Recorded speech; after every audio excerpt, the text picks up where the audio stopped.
자, 이런 상황에서 이재명 대표가 그러면은 많이 인용이 돼서 조기 대선이 있으면 대통령 될까요? 어떻게 보십니까? 일단은 앞서가겠죠.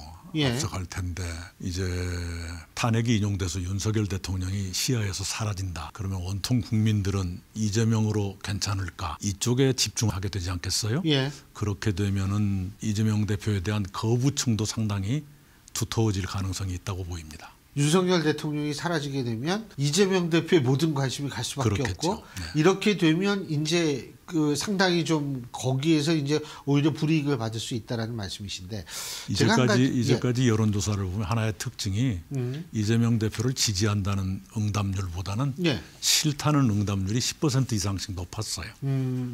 그들이 응집할 것이냐 또는 이재명 대표하고 대척점에서는 어떤 유력 후보가 그걸 얼마나 흡수할 것이냐 하는 문제는 남겠지요. 지난주에 그 발표된 한국갤럽 정례 여론조사를 보면 이재명 대표가 오늘은 33 나왔는데 그때는 34 나왔거든요. 근데 제가 주목하는 게 모름, 무응답, 뭐 지지 후보 없음. 이게 지난주 금요일 한국갤럽은 37% 나왔고요. 오늘 MBS 조사 36% 나왔어요. 근데 지난주 한국갤럽 조사 지지하는 사람 없다라고 대답한 37%를 뜯어보면 중도 플러스 보수가 그 37%의 80%를 차지하고 있거든요. 네. 사실은 지금 당장은 이게 당단위들인데 이게 좀 그 국민의힘 후보예요. 요거는 좀 변할 수밖에 없을 것 같다는 생각이죠. 변하겠죠. 이재명 대표 아닌 유력 후보가 정해지면 좀 판도는 달라질 수 있다 이렇게 생각을 합니다. 누가 더 높을 것이냐는 거 가봐야 알겠지만. 그건 그렇죠. 네네네. 근데 제가 이제 총리님께서는 17대 대선 당시 이제 문재인 대통령도 열심히 대통령 만들기 도와주셨지 않습니까? 네. 그래서 제가 여쭤보는데 그때 당시에 여론조사를 이렇게 한국갤럽입니다. 여론조사 찾아보면 5월 대선 직전에 뭐 4월, 3월 이런데 이 안희정 당시 후보가 존재했을 때에는 지지율을 나눠 먹다가 맨 처음에 여권의 반기문 전 유엔 사무총장이 이제 본인이 출마 안 하겠다 그러고 그 다음에 민주당 경선이 이루어져서 그 경선 이후 경선이 끝난 다음에 문재인 후보가 이제 단일 후보가 됐을 때 그때를 보면 40%가 넘었거든요. 문재인 대통령은요. 네, 42% 나왔죠. 근데 지금은 당내에 뭐 안희정 후보 같은 뭐 경쟁자가 없잖아요. 네. 건너편 쪽에도 뭐 반기문 사무총장 같은 분이 안 계시잖아요. 이러면은 일각에선 야 지금 이러면 33, 34가 아니라 한 40은 넘어야 되는 거 아니냐 이런 얘기가 나오는데 그게 결국 비호감 때문이라고 보세요? 관련이 있다고 생각합니다.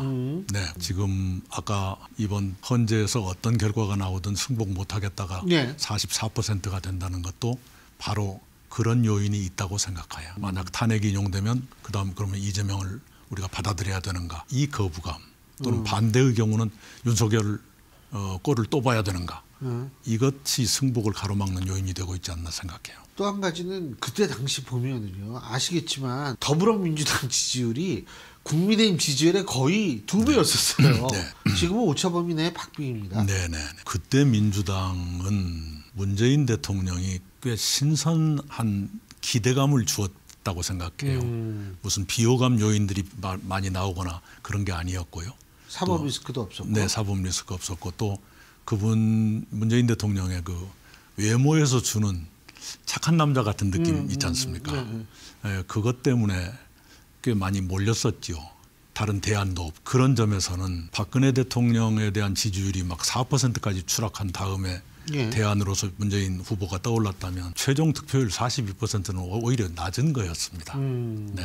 그런데 그때에 비해서 지금 이재명 대표가 그때의 문재인 후보보다 더 좋은 여건인가 그 점에 대해서는 그렇지 않다는 사람도 꽤 있을 거예요. 뭐 어떻게 될지는 모르겠습니다만 그리고 또 한 가지 제가 오늘 MBS 조사를 제가 이렇게 보면서 느낀 건데요. 그러니까 우리 지금 당장 경제 어떤 분야가 중요하냐 그랬을 때 성장을 꼽은 사람이 응답자의 80%고 분배는 14% 정도밖에 안 됩니다.